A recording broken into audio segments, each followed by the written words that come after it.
10.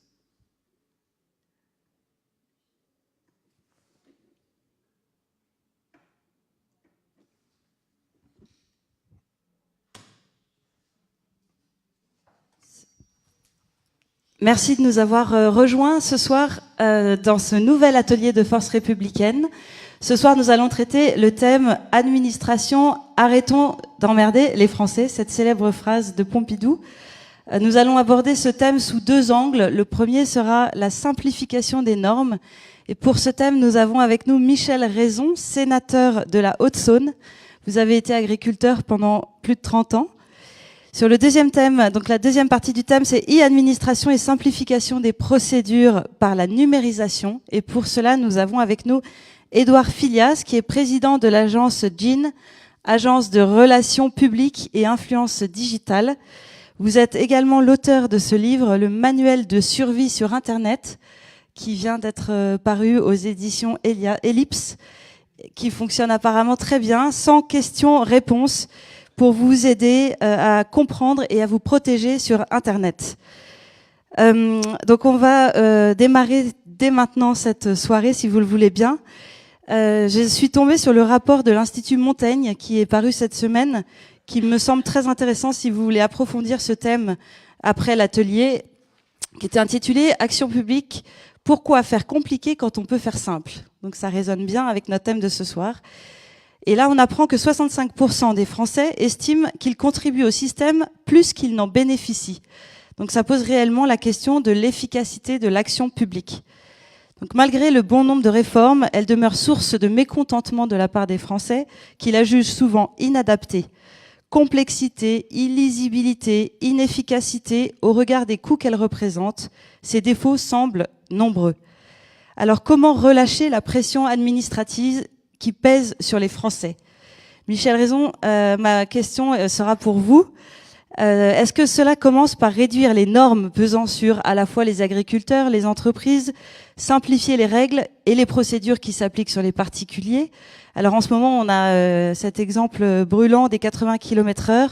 Est-ce que cet exemple nous montre que peut-être la société elle-même est responsable aussi de cette pression administrative qu'elle subit? Qu'est-ce que vous en pensez?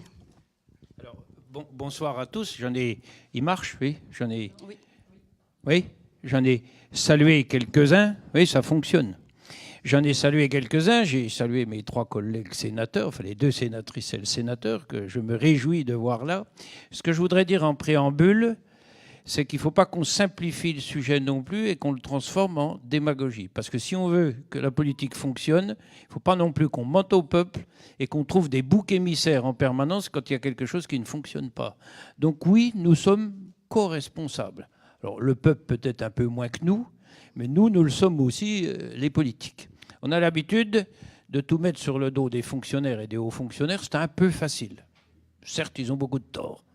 Mais si le politique ne démissionnait pas et faisait son travail, ça irait mieux aussi.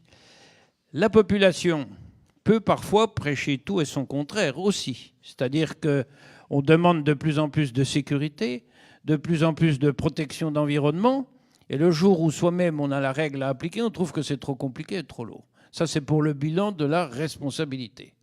Ensuite, comment faire ? Alors l'exemple des 80 km/h, je ne sais pas s'il convient parfaitement pour imager les surnormes, mais il y a d'autres exemples qui... Il convient pour expliquer qu'en effet, tout le monde souhaite qu'il y ait moins de morts sur la route, mais la réponse n'est pas forcément la bonne. Ils n'ont jamais demandé de passer à 80 km/h quand même.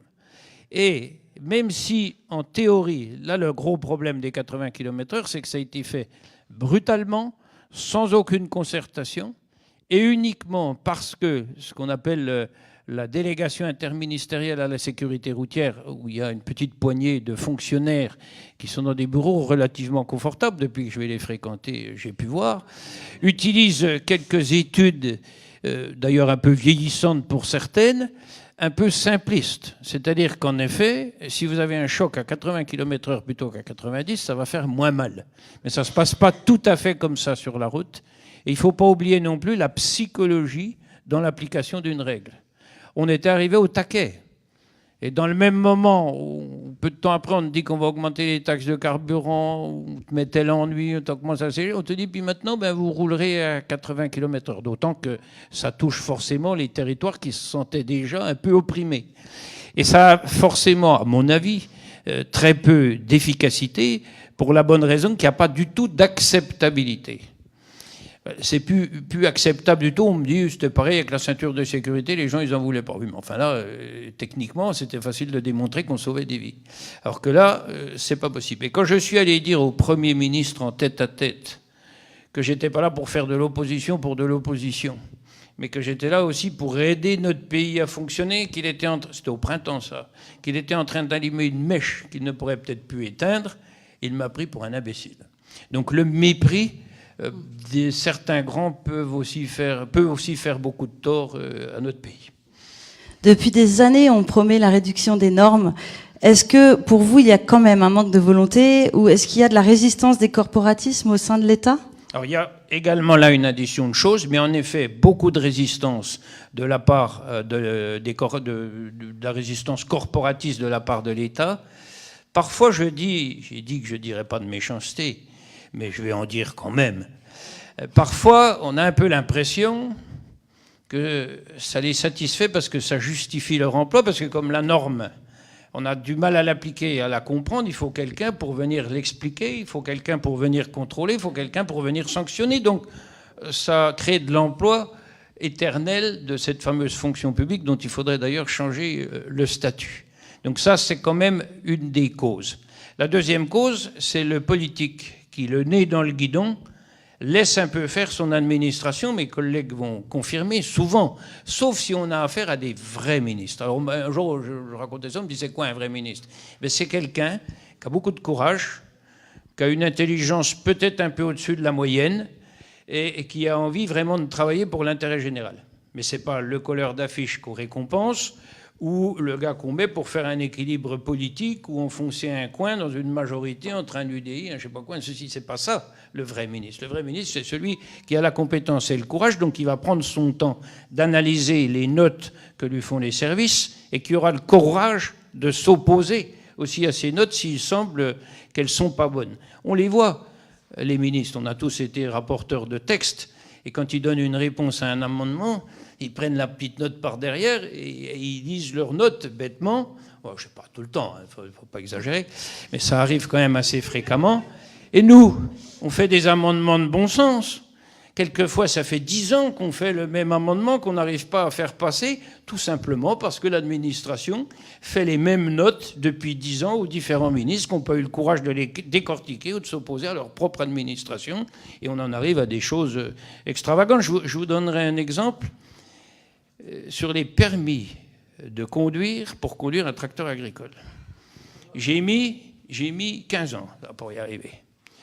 Les tracteurs agricoles, il y a une anomalie, les paysans, eux, ils peuvent les conduire sans permis VL. Je ne vais pas refaire revenir là-dessus, ils vont m'assassiner, les paysans. Le gamin de 16 ans du paysan, il a le droit aussi de conduire le tracteur sans permis VL. Mais l'ouvrier d'usine qui a son CACES et qui voulait, parce qu'on a résolu le problème quand même, qui voulait conduire un tracteur agricole, il fallait un permis poids lourd, parce qu'avec une remorque, ils font tous plus de 3,5 tonnes. Et plus beau encore, l'employé municipal, double actif, qui était paysan le matin, employé municipal l'après-midi, il avait le droit sans permis VL de conduire le tracteur, mais pas le droit l'après-midi avec son permis VL. Eh bien, voilà. Et là, les ministres ne m'ont jamais soutenu, sauf Macron quand il était ministre. Mais il faisait une opération de séduction. C'est comme ça que j'ai gagné l'amendement. C'est vrai, d'ailleurs. Et j'ai eu une fois un rendez-vous avec un délégué interministériel déjà à la sécurité routière. Ça n'a jamais été forcément que ma spécialité, mais il se trouve que c'était comme ça, un des prédécesseurs de M. Barbe. On s'est engueulé comme du poisson pourri. Il n'a jamais rien voulu savoir. Il n'a jamais voulu ouvrir ça, alors que c'était une anomalie extraordinaire. Par contre, le paysan, d'ailleurs, lui-même, qui n'avait pas besoin de permis VL pour conduire son tracteur, le jour où il passait en retraite, il lui fallait un poids lourd, parce qu'il était devenu mauvais le lendemain de sa retraite. Voilà des incohérences que nous, on défend parce qu'on en connaît le fonctionnement, et qu'on met 10 ans pour faire bouger, parce que le ministre n'a pas... Parce que je leur avais expliqué au ministre. Macron, je lui ai expliqué dans l'escalier d'honneur du Sénat, il m'a dit, c'est pas con ton truc, oui, je le prendrai. Un coup de bol. Il y a un autre point que vous vouliez aborder quand on a préparé cette soirée. Vous disiez que c'était important de laisser aussi de la liberté aux élus locaux pour éventuellement adapter la loi ou en tout cas la faire appliquer avec un peu de souplesse. Alors, ça, c'est un vrai sujet. La loi, et Muriel, qui est une avocate, ne va pas me démentir, mais mes 2 collègues sénateurs connaissent le droit aussi, la loi n'est pas une science exacte. Et le souci qu'on a, c'est qu'on fait des lois forcément pour la nation. Et qu'après, il faut les appliquer dans chaque département. Et quand tu appliques certaines lois d'urbanisme de la même façon à Nice, bien qu'il y ait des lois spécifiques pour le littoral, tout ça, mais il y a quand même une partie d'identique. Un petit village de 50 habitants dans un département retiré de Bretagne, et que ton fonctionnaire qui applique cette règle-là veut être un peu têtu et se faire sa propre jurisprudence, ça ne va pas très bien.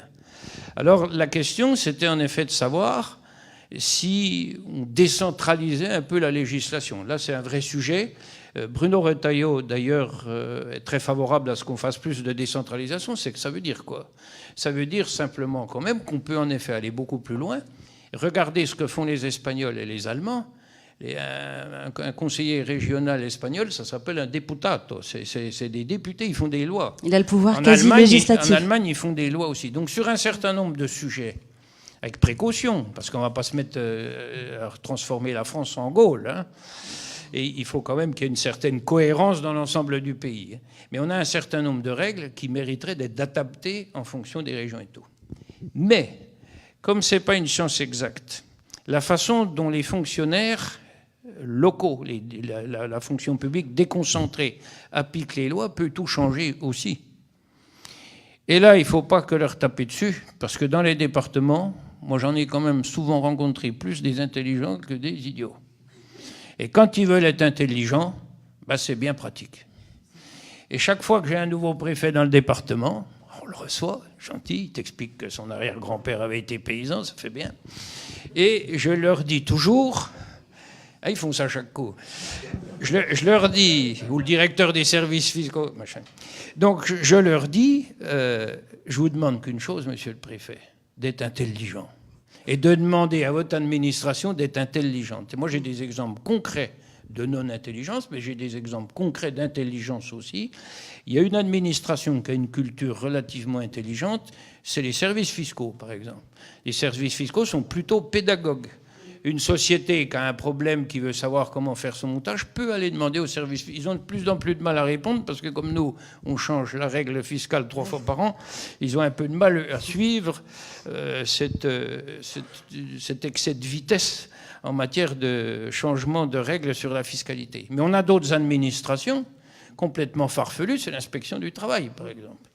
Là, tout le monde a dû vivre ça, des expériences de contrôle d'inspection du travail complètement farfelu.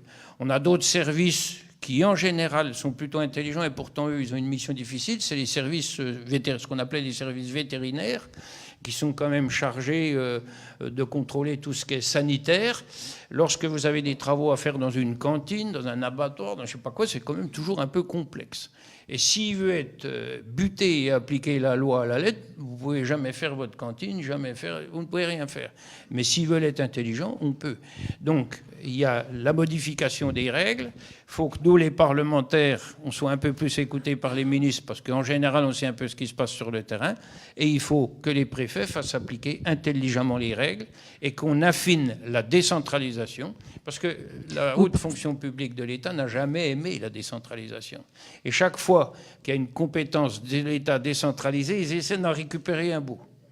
Quand vous faites un permis de construire dans une commune, c'est le maire qui est compétent. Sauf que c'est l'État qui dit non.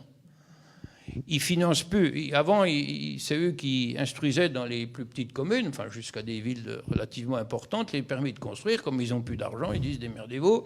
Nous, on n'instruit plus les permis de conduire. Les permis de construire, pardon. Mais par contre, pour venir vous dire que là, il y a une virgule qui ne va pas, puis que la maison, là, il ne faut pas la mettre comme ça, mais il faut la mettre comme ça, ils savent faire. Donc il faut savoir, tout d'un coup, il faut peut-être aussi que les compétences soient clairement décentralisées, que chacun prenne ses responsabilités et étudie son truc tout seul. Voilà. Une autre chose qui apparaissait important, c'est l'équilibre entre les politiques et les fonctionnaires. Vous aviez envie de prendre l'exemple des coopératives agricoles, où vous trouviez que, en effet, ça pouvait être un exemple. C'est très humain. Alors ça, j'en ai déjà parlé. L'équilibre entre le fonctionnaire et le politique. Quand un sénateur travaille sur un rapport, que ce soit un rapport de loi ou un rapport, comme celui qui vient d'être fait, l'excellent rapport sur l'affaire Benalla à la commission des lois, moi j'ai fait un rapport sur l'avenir de la production laitière en France. J'ai fait le boulot avec mon administrateur. Mais ce n'est pas l'administrateur qui a fait le rapport. Il en a rédigé une partie parce qu'il va plus vite que moi pour écrire, il est plus élégant dans les phrases, ça se passait bien. Mais il allait partir en retraite, il m'a dit qu'il était plutôt content, d'ailleurs que c'était assez rare que ça se passe comme ça. Donc c'est grave qu'il m'ait dit que c'était assez rare que ça se passe comme ça. On a bossé sur le rapport. Et il y avait des pages qui dérangeaient, d'ailleurs. On n'a pas fait adopter très facilement, c'était à la Commission Affaires européennes. Il faut que le politique fasse son boulot, que l'administratif fasse son boulot. Ça ne peut fonctionner que comme ça. Dans une mairie, il y a un secrétaire général et il y a un maire. Et le maire ne doit pas faire tout seul, il fait aussi avec ses adjoints. Parce que quand tu veux tout faire tout seul, t'as beau être intelligent, il vaut mieux additionner des intelligences. Et les dysfonctionnements de notre pays aujourd'hui sont liés à ça. C'est que l'entourage n'est pas très bon et que le chef veut tout faire tout seul. Donc même s'il est intelligent, peu importe, il ne peut pas être bon tout seul. Donc il y a aussi une façon de fonctionner comme ça. Savoir s'entourer, ne pas fonctionner tout seul et que chacun trouve ses équilibres. J'avais cité les coopératives parce que ça avait été, c'est mieux maintenant, mais ça avait été classique à une époque. Les paysans avaient créé les coopératives. Alors quand elles étaient petites, c'était eux, le président, il était PDG de sa petite coop, il y avait 5 salariés, machin, ça allait. Puis un beau jour, ça a grossi. Alors il a embauché des directeurs, qu'on fait un syndicat de directeurs qui était plus intelligent, il était plus instruit, plus formé que le paysan. Puis le paysan était, à l'époque, peut-être beaucoup moins formé qu'aujourd'hui. Puis les directeurs ont commencé à prendre le poids sur les présidents. Les directeurs ont plus ou moins fait des interventions pour choisir leur propre président pour être sûr de ne pas être trop embêtés. Puis les COP se sont mis à couler. Parce qu'il y a eu beaucoup d'exemples dans le pays comme ça. C'est plus comme ça maintenant. Mais chacun a sa place. Voilà. Merci infiniment. Peut-être juste une dernière question sur la transposition des règles européennes et des lois françaises, notamment dans l'agriculture. Je sais qu'il y a beaucoup d'exemples de normes et de contraintes qui rendent compliqué le travail des agriculteurs. Est-ce que vous voulez nous dire quelque chose sur ce point ? Alors ça, c'est simple. Les directives européennes doivent être transposées en droit français. Et nous, on a une maladie franco-française. Alors, il n'y a pas qu'en agricole, il y a plein de directives européennes. Moi, j'ai été rapporteur sur un sujet concernant la sécurité des puits de pétrole en mer et de l'arrêt du stockage en gaz souterrain. J'ai découvert le dossier, ça a été formateur, et je me suis aperçu très vite qu'il y avait une surtransposition dans le dossier de l'arrêt d'un stockage de gaz. C'était sous Hollande encore, donc j'ai fait un amendement pour supprimer la surtransposition. J'ai été mis en minorité à l'Assemblée nationale. Ça, c'est un petit exemple. On est bourré de surtransposition. Il n'y a pas longtemps, on nous présente une loi qui est arrivée au Sénat. On était tout contents, nous. On nous dit qu'il faut une loi pour supprimer les surtranspositions. Il n'y avait rien dans la loi. Et le premier article, c'était même le plus extraordinaire, le premier article concernait, je connaissais bien le sujet parce que j'avais travaillé avec Christiane Lagarde là-dessus en 2010, parce que j'avais fait un autre texte sur les banques, concernait les maisons de crédit et les banques. Et je le salue pas, je l'ai vu aujourd'hui. Bruno Retailleau nous a rejoints. Je t'accueille chez toi, Bruno. J'ai oublié de dire d'ailleurs en entrée que si j'avais accepté de venir ce soir, c'était aussi parce que j'ai beaucoup d'estime pour Bruno. J'aurais dû le dire avant que tu sois là, ça aurait évité que tu rougisses. Mais je le dis très sincèrement parce qu'on a une des personnes politiques dans notre pays pour le moment de qualité. Je vous ai dit tout à l'heure qu'il fallait que le politique ait du courage. Il en a. Il faut évidemment qu'il ait de la compétence aussi. Il en a. De la loyauté. Il en a. Donc ça commence à faire beaucoup. Beaucoup de qualité. Voilà. Donc on a en effet quelqu'un qui, je pense, si les Français ne se trompent pas trop, pourrait avoir un avenir moins serein qu'il n'a aujourd'hui. Parce que plus on vous confie de responsabilités, moins vous êtes serein. J'étais sur quoi, vous faites ? La surtransposition des... La surtransposition européenne. Donc la surtransposition européenne, on en parle tout le temps. Donc on dit qu'on va retirer des surtranspositions, qu'on ne va plus en mettre, et on continue d'en faire en permanence. Et donc cette fameuse loi qui est arrivée au Sénat, il n'y avait rien dedans, et l'article 1er concernait simplement un texte écrit différemment pour prévenir les emprunteurs comment fonctionnait la maison de crédit. La banque, mais ce n'était pas tellement sur les banques, c'était surtout pour les maisons de crédit. On avait fait ça, je vous dis, avec Christine Lagarde. Et le premier article, c'était supprimer ça parce que c'était une surtransposition. Donc il ne faut pas non plus en faire une religion de la non-surtransposition, puisque ça ne posait pas de problème de distorsion de concurrence avec les autres pays. Simplement, ça aidait, c'était efficace d'ailleurs, ça aidait les emprunteurs un peu mal informés ou qui lisaient un peu trop vite les règles du jeu de ne pas se faire avoir. Et c'est le seul truc qu'on nous demandait de supprimer. Et tous les amendements qu'on avait essayé de faire, alors vous avez parlé d'agriculture, le plus classique, c'est l'installation classée en agriculture, donc où les règles sont 10 fois plus rigoureuses qu'en Allemagne. Les seuils sont nettement plus bas. Enfin, je ne vais pas vous expliquer. C'est un dossier d'ailleurs techniquement assez complexe. Mais là, il y a une distorsion de concurrence avec nos voisins les plus proches qui n'est pas admissible. Mais sous les gouvernements de droite, on n'a pas pu revenir dessus aussi par manque de courage politique. Je vous remercie. Édouard Filias, vous allez nous aider maintenant à réfléchir sur la question de la transformation numérique de l'État qui vous passionne. Vous êtes spécialiste de l'e-administration qu'on va aborder avec vous. Alors, l'e-administration, elle est en déploiement dans notre pays depuis quand même longtemps. J'ai lu depuis 20 ans, avec par exemple le site servicepublic.fr qui a été lancé en 2000. Il y a eu France Connect, il y a eu des programmes d'action publique, notamment le programme d'action publique du 2022.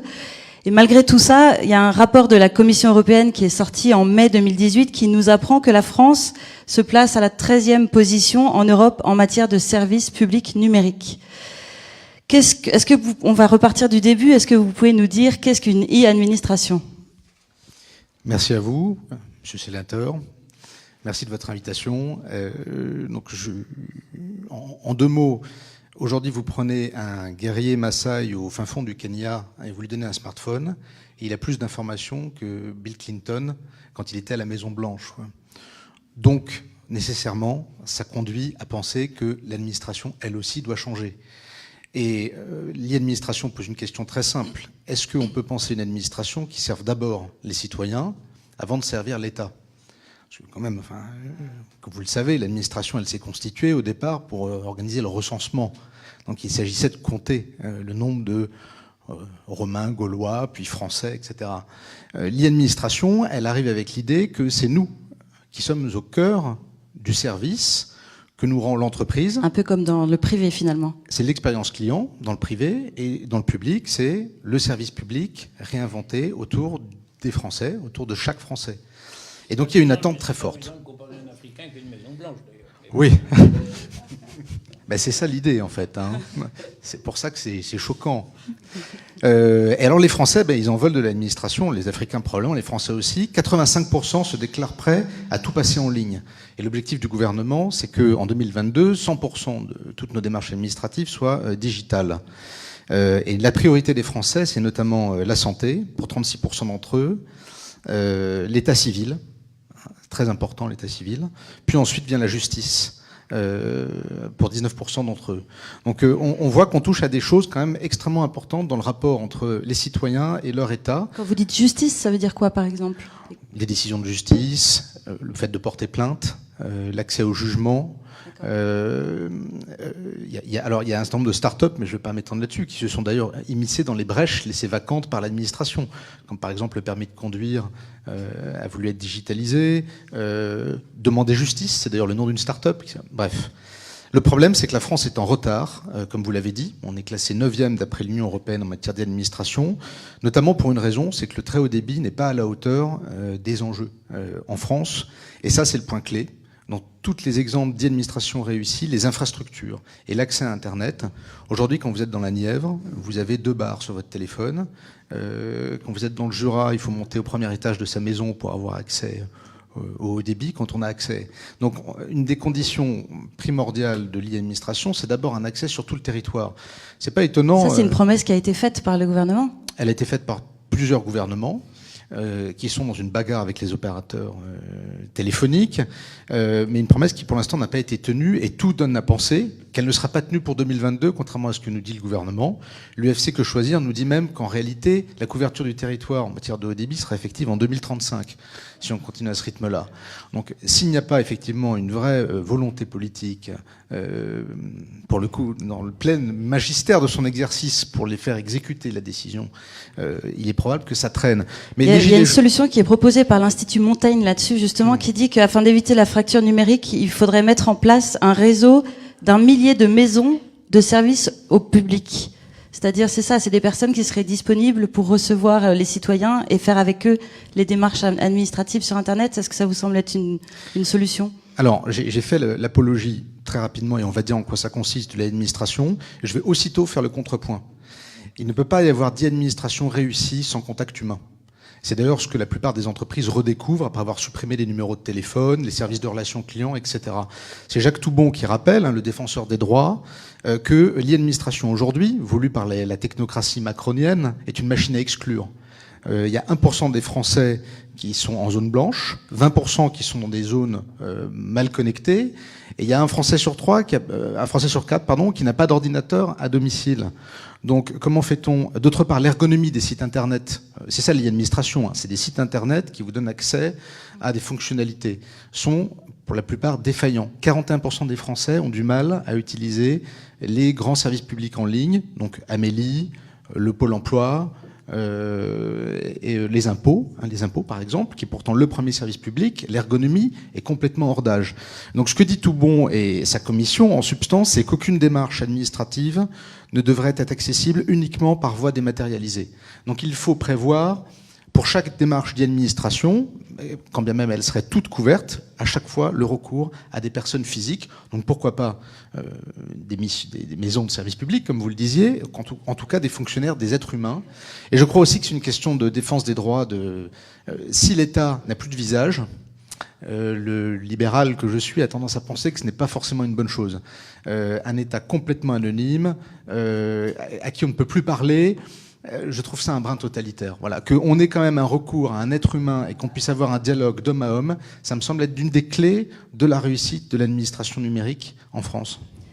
Il y a d'autres pays qui sont assez bons dans justement cette e-administration. Est-ce que vous pouvez nous dire quels sont les pays qui peuvent nous inspirer ?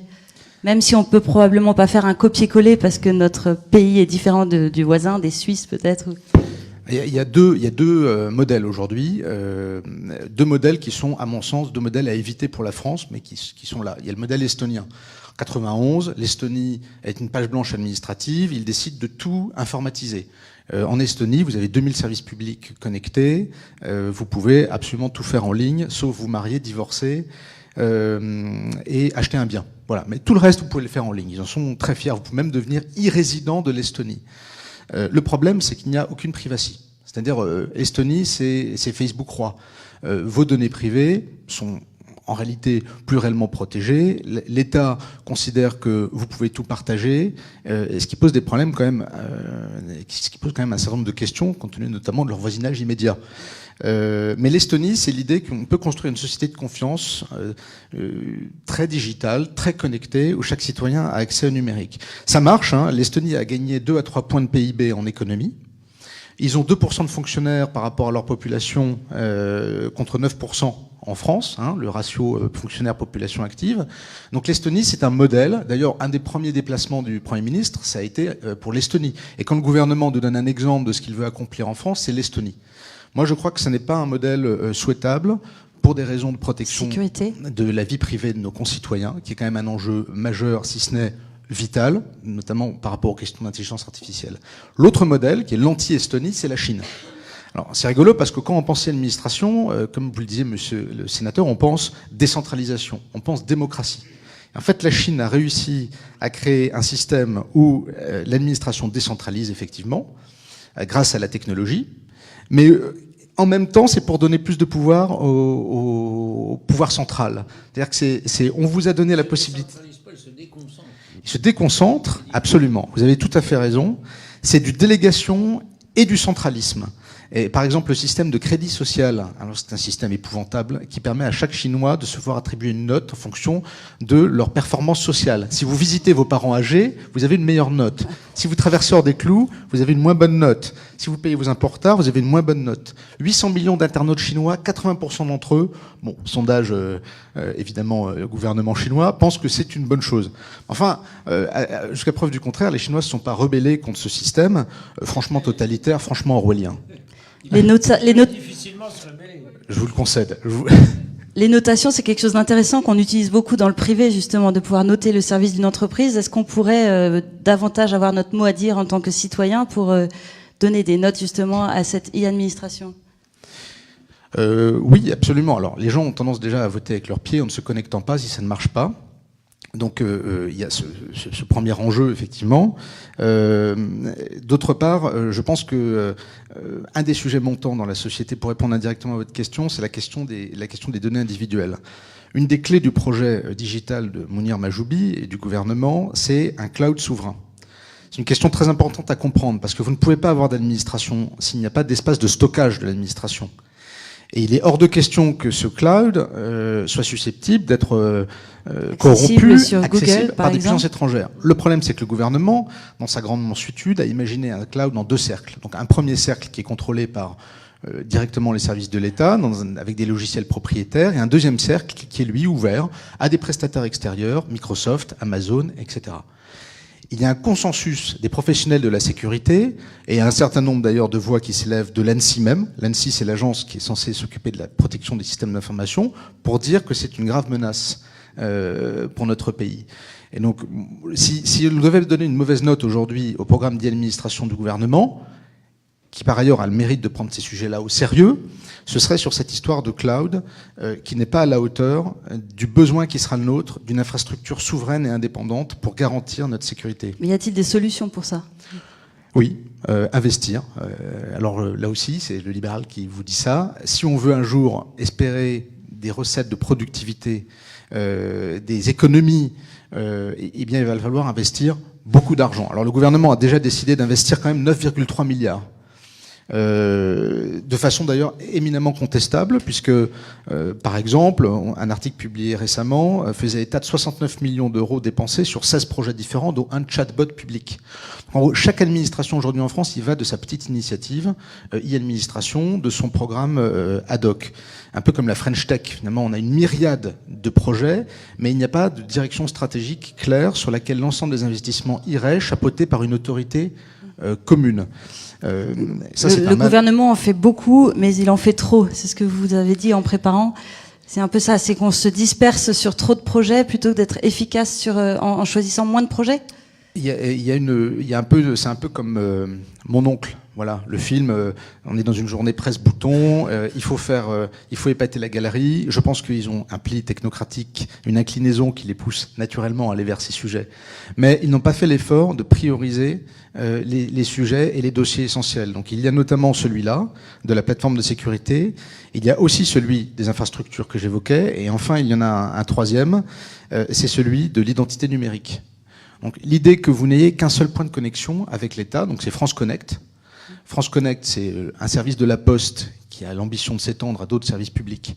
France Connect, aujourd'hui, n'est pas à la hauteur de l'ambition qui devrait être celle de l'État. Peut-être qu'il faut rappeler ce qu'est France Connect. C'est la règle, dites-le nous une fois. Vous êtes citoyen, vous donnez vos données à l'État pour une fois, vous vous connectez, vous avez accès à tout. Vous avez accès à l'école de vos enfants, à leur carnet scolaire, vous avez accès à votre service d'e-santé, vous avez accès au cadastre et aux listes et à votre inscription sur les listes électorales. Ça, c'est une révolution copernicienne pour l'administration. Et c'est ça la révolution digitale, c'est qu'on passe d'une logique de ministère et de répartition administrative classique à une logique d'individu.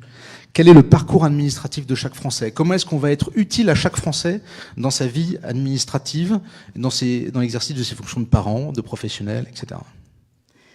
Vous avez abordé la question de la santé. Est-ce que vous pouvez nous dire où on en est du passeport santé numérique? Le dossier médical personnalisé. Bon, il y a eu des progrès. Alors,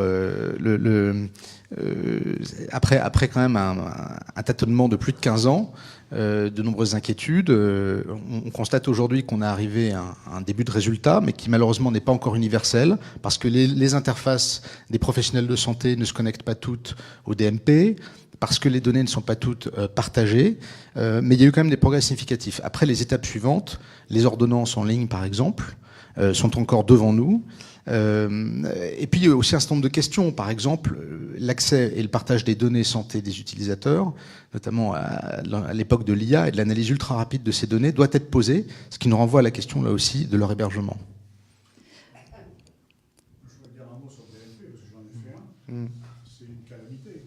Je suis incapable de classer mes ordonnances, mes notes, etc. par médecin ou par maladie pour qu'on s'y retrouve. Alors mon médecin peut ou pas moi.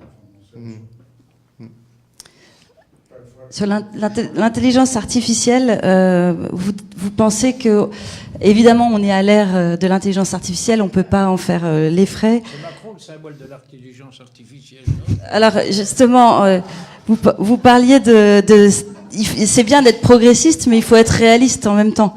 Et vous parliez justement de Macron en disant qu'il avait tendance à être techno-béat. Alors, moi, je pense qu'en France, il faut qu'on soit technophile. Voilà. C'est pas parce qu'on est conservateur, qu'on est attaché à son pays, à ses racines et à sa tradition, ce qui est mon cas, qu'on ne doit pas vouloir embrasser la technologie et aller vers elle. Voilà. Donc, il faut nous garder de toute technophobie. Ça, c'est des réflexes qui vont nous tuer, qui vont nous reléguer au banc des nations, et on ne peut pas se le permettre. Mais ça ne veut pas dire pour autant qu'on doit être techno-béat. Et donc, c'est-à-dire sauter comme des cabris sur n'importe quelle technologie, sur n'importe quel gadget, s'extasier devant Facebook sous prétexte que ça brille. Au contraire, il faut s'interroger sur est-ce que cette technologie nous sert en tant qu'individu et comment est-ce qu'on on fait les choix qui nous permettent d'avoir une indépendance et une souveraineté pour l'avenir de notre pays. Israël a fait des choix en matière de technologie qui lui ont donné une indépendance. Je ne peux pas croire que la France, qui est un pays nucléaire, qui est une grande puissance mathématique et intellectuelle, n'a pas les moyens de son indépendance technologique dans le numérique. Et évidemment, l'Europe doit faire partie de cette vision. Mais la France, en tant que telle, doit se donner les moyens de son indépendance technologique, en particulier sur les sujets de l'e-administration. Moi, ce que je trouve souvent, c'est que dans le gouvernement, il y a ce manque de technoréalisme et d'interrogation sur est-ce qu'on en a vraiment besoin, est-ce que cela nous permettra d'être indépendants et de maîtriser notre destin. Avant de passer aux questions des ateliers, peut-être juste une dernière question qui s'éloigne un tout petit peu de l'e-administration, mais qui est intéressante aussi, l'e-démocratie. Rapidement, je sais que l'exemple peut-être de la Suisse peut nous apporter des éclairages. Alors, sur la consultation. L'e-démocratie, ce n'est pas l'e-administration. Ce sont deux choses différentes. Vous pouvez mettre la consultation des gens dans les... Mais la démocratie, vous parlez du vote. Aujourd'hui, l'ensemble des experts de sécurité informatique s'entendent sur l'idée que le vote électronique est une bêtise. Parce que aucun système n'est infaillible, aucun système informatique. La France est attaquée toutes les minutes par des hackers chinois, géorgiens, par des pirates américains, parfois on ne sait même pas par qui. Donc penser remettre notre système électoral dans les mains d'un programme informatique, c'est une folie. Au niveau local, peut-être, des décisions... Alors, ça, c'est différent. Si vous voulez, au niveau local, organisé, moi, je pense qu'il faudrait qu'on mette à la disposition des territoires un kit d'administration numérique. Très simple, une suite de logiciels qui permettent de gérer la relation avec ses administrés, de publier des informations vitales, publier les comptes de la commune, publier par les comptes exemple. de la commune, exactement. On devrait d'ailleurs mettre le même type de kit logiciel à disposition des élus et dans leurs relations avec leurs administrés, qui aujourd'hui se passent sur Facebook. C'est quand même un comble que les députés et les sénateurs doivent parler à leurs administrés sur Facebook. Pourquoi est-ce que là, on ne peut pas leur donner les moyens d'une relation directe ?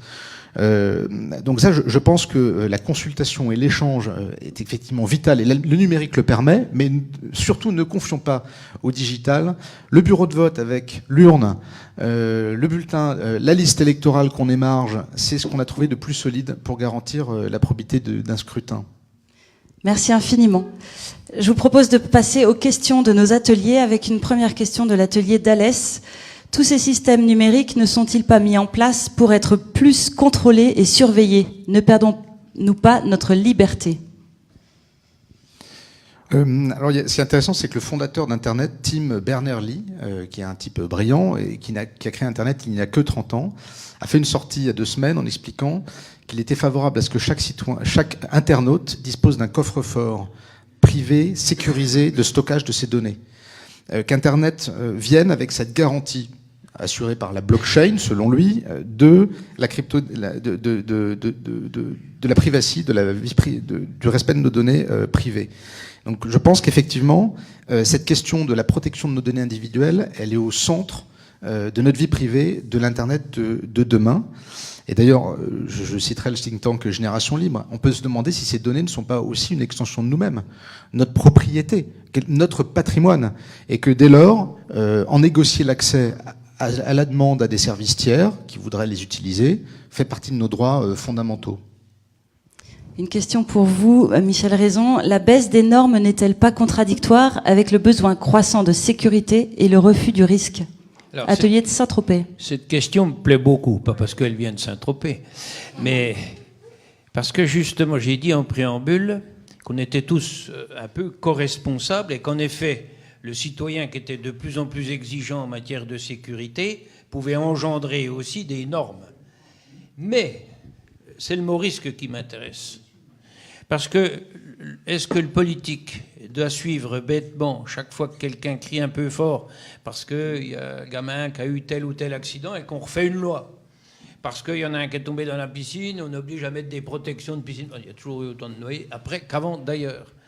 Donc c'est la notion du risque pour le législateur et pour le fonctionnaire qui doit appliquer les règles. Il faut qu'on sache reprendre le goût du risque. Un chef d'entreprise, lui, il prend du risque lorsqu'il va emprunter à la banque, lorsqu'il prend des décisions. Il n'est pas sûr que ce soit la bonne décision. Il faut qu'on arrive aussi, comme dans l'informatique, prendre du risque dans la science. Imaginez qu'on ait pris autant de précautions à l'époque de Pasteur, on n'aurait pas de vaccin aujourd'hui. On ne sait plus prendre de risques. Donc il faut... La sécurité, c'est autre chose. On doit faire le maximum pour protéger les gens. Ce que ne savent pas faire le gouvernement. D'ailleurs, on l'a vu samedi.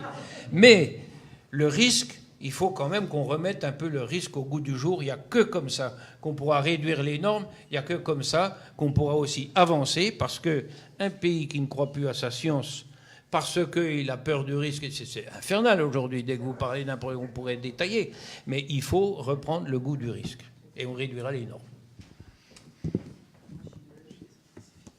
Est-ce qu'il y a d'autres questions qui arrivent des ateliers ? Ne faudrait-il pas obliger l'administration à centraliser les documents administratifs des citoyens pour éviter qu'elle nous les redemande sans cesse ? De Roxane.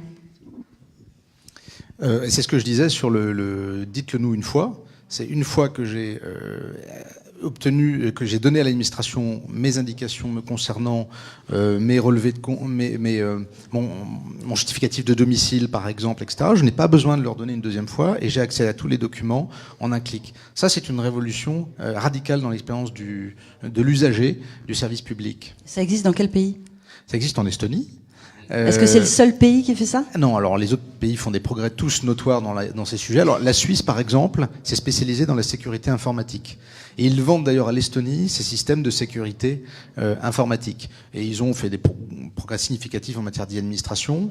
Voilà, donc il y a quand même des efforts. L'Allemagne fait des efforts considérables aussi sur ces sujets. Parce qu'elle a compris une chose, c'est qu'à l'époque d'Uber, des startups, du j'ai tout sur le téléphone en un clic, eh bien, si on veut continuer tout simplement à gouverner un peuple, il faut entrer dans un nouveau rapport avec lui, désintermédier, simplifier. Et donc, c'est une question vitale, en réalité, c'est une question de survie pour l'administration. C'est-à-dire que si on ne s'adapte pas aux attentes, on perdra le contact. Et donc, fraude, incompréhension, phobie administrative, voilà. Et donc, là, c'est un point, effectivement, important. On parle souvent de l'ajout des normes de la France par rapport aux exigences de l'Union européenne. On en a parlé tout à l'heure de la transposition. Mais n'y a-t-il pas aussi une surtransposition de la part des collectivités locales ? Les collectivités, c'est pas eux qui font le règlement, c'est pas eux qui font les lois. Donc ils surtransposent pas, ils prennent des arrêtés, mais en fonction de la loi existante. Donc non. Alors vous pourrez toujours avoir une administration d'une grosse commune un peu tatillonne sur tel ou tel sujet, mais c'est pas eux qui surtransposent, absolument pas. Non. Merci infiniment à nos deux intervenants. Alors, avant de donner la parole à Bruno, je voudrais juste vous annoncer le prochain atelier qui aura lieu le 10 avril. Donc, notez cette date avec François-Xavier Bellamy à l'approche des européennes. Voilà, et aujourd'hui, c'était une journée particulière puisque c'était le lancement du livre de Bruno Retailleau, Refondation. Donc, je laisse la parole à notre président. Merci. Alors, Édouard et puis Michel, que je voudrais d'abord remercier. Vraiment, Michel, vous l'avez découvert. C'est un sénateur qui est plein de bon sens, il est exceptionnel. Et moi, j'ai un grand honneur à diriger le groupe dont il fait partie, donc au Sénat. Puis Édouard Filias, que je connais moins, mais que je connais un petit peu. Merci à tous les deux. Je trouve qu'ils étaient très, très complémentaires, avec une vision du numérique et une vision de terrain, mais aussi avec une forme de hauteur, parce que Michel, avant d'être sénateur, a été député. Il était agriculteur, donc on voit bien que il a été à la fois donc aux prises avec le terrain, avec la réalité, et il a été législateur. Je suis pas venu pour faire évidemment un spot publicitaire pour mon bouquin, mais il faut absolument lire, évidemment. Juste un mot pour conclure, puisque c'est l'exercice que je dois faire ce soir. D'abord, vous avez repéré, hein, il y a désormais un très très beau décor, et je voudrais féliciter l'équipe qui l'a choisi.